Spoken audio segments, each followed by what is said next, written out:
ये समझते हैं। आज क्लास में समझेंगे रासायनिक समीकरण क्या होता है, केमिकल इक्वेशन क्या होता है, समझते हैं।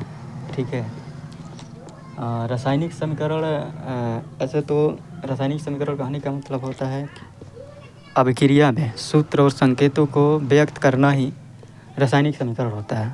आप लोग किताब में डेफिनेशन देखिएगा तो क्या दिया है कि किसी रासायनिक अभिक्रिया में भाग लेने वाले पदार्थों के संकेत एवं सूत्रों की सहायता से उस अभिक्रिया का संक्षिप्त निरूपण ही रासायनिक समीकरण कहलाता है। ठीक है। रासायनिक समीकरण मतलब एक बात समझिए कि हम लोग समीकरण पढ़ चुके हैं कि समीकरण होता क्या है, उसी को लिखना रासायनिक समीकरण क्या होता है। रासायनिक अभिक्रिया पढ़ चुके हैं और रासायनिक समीकरण में हम लोग देख रहे हैं कैसे लिखा जाता है और किस तरीका। जैसे समझिए यहाँ पे ये सोचिए कि ये क्या है, एक प्रकार का रासायनिक अभिक्रिया है। ये क्या है, रासायनिक अभिक्रिया ही तो है ये। ठीक है। इसमें हम हाइड्रोजन मिलाए, क्लोरीन मिलाए, और जब क्लोरीन और हाइड्रोजन को मिला दिए तो हमारे प्रतिफल के रूप में क्या मिला, HCl यानी कि हाइड्रोक्लोरिक अम्ल, यानी हाइड्रोक्लोरिक एसिड मिला। और ये हाइड्रोक्लोरिक एसिड और ये टोटल फंक्शन मिला करके ये वाला देखिए, यहाँ पर हाइड्रोजन लगा हुआ है, यहाँ पर क्लोरीन लगा हुआ है और फिर बीच में एरो का चिन्ह दे करके किसको इंडिकेट किया गया है, तो ये HCl का प्रतिफल का। तो ये टोटल लिखने के जो विधि है इसी को हम लोग रासायनिक समीकरण कहते हैं। ठीक। यानी कि ये रासायनिक समीकरण है।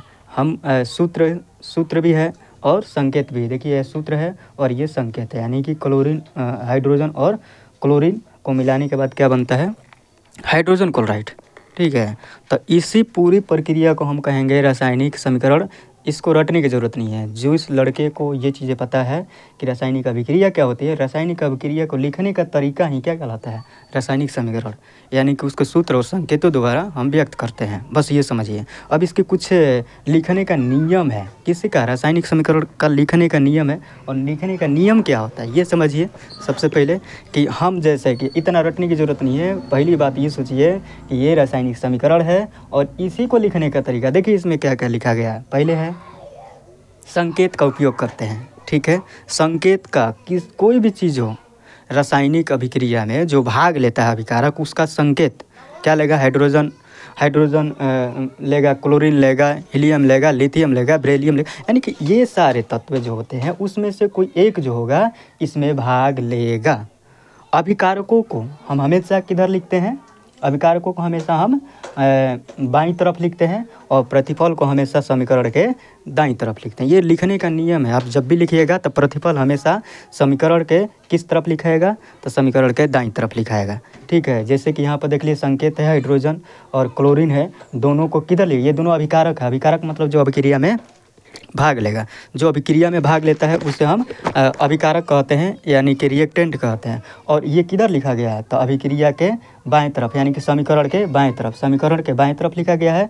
और प्रतिफल किधर लिखा गया है, समीकरण के दाएं तरफ। और बीच में यानी कि अभिकारक और प्रतिफल के बीच में एक एरो का निशान होता है, तीर होता है, जिसको इंडिकेट करने के लिए लगाया जाता है कि अभिक्रिया किस दिशा में हो रही है। और अभिकारकों के बीच में, यानी कि दो संकेतों के बीच में, अभिकारकों के बीच में प्लस चिन्ह होता है और प्रतिफल के बीच में भी प्लस चिन्ह होता है। कब, जब एक से अधिक अणु का निर्माण करेगा। रिएक्शन करने के बाद समीकरण जब लिखेंगे तो इससे भी बड़ा होगा, इससे भी बड़ा लिखा सकता है। कहने का मतलब ये समझिए कि ये छोटा रिएक्शन था इसलिए केवल एक प्रतिफल बना, इससे आगे भी प्रतिफल जुड़ सकते हैं। प्रतिफल को जोड़ने के लिए हमेशा किसको लगाते हैं, प्लस चिन्ह लगाते हैं, प्रतिफल हो या अभिकारक हो। ठीक है। इसी में से इसका गुण है। अब हम ये सब रटेंगे नहीं। जैसे कि हम यहाँ पर रासायनिक समीकरण के लिखने का नियम लिखे हैं। अब नियम लिखे हैं तो इसमें रटने की ज़रूरत नहीं है। अब बताइए कि ये चीज़ें रटने वाले थोड़े हैं। अब इस चीज़ों को देखिए ध्यान से कि ये चीज़ें खुद ब खुद कह रहा है कि हमको पढ़िए, बाकी सब छोड़ दीजिए, बस ये चीज़ें पढ़ लीजिएगा, बस ये सारा चीज़ें आ जाएगा। समझिए ध्यान से। पहले ये क्या कह रहा है कि अभिक्रिया में अभिकारकों को समीकरण के बाईं ओर लिखा जाता है। तो बताइए ये पूरा समीकरण है और समीकरण के अभिकारक जो है समीकरण के किधर लिखा गया है, ये बाईं ओर लिखा गया है। इधर बाईं ओर तो है ये, यानी कि ये क्या है, अभिकारक है और ये क्या है, प्रतिफल है। ठीक है, बस इसको याद क्या करना, बस खाली ये देखिए बस हो गया। और दूसरा देखिए क्या करें, अभिकारकों को सूत्रों के बीच क्या लिखा जाता है, प्लस। तो ये दो अभिकारक है, हाइड्रोजन और क्लोरीन, इसके बीच में क्या चिन्ह है, प्लस है। यानी कि अभिकारकों को जोड़ने के लिए किस चिन्ह का ठीक ना, अभिकारकों को जोड़ने के लिए कौन सा चिन्ह का उपयोग करते हैं हम लोग, प्लस चिन्ह का उपयोग करते हैं। अब यहाँ पर देखिए ये दूसरा समझ में आ गया होगा, अभिकारकों के सूत्रों को जोड़ने के लिए यानी कि उसके बीच में क्या चिन्ह होता है, प्लस चिन्ह होता है, प्लस चिन्ह होता है।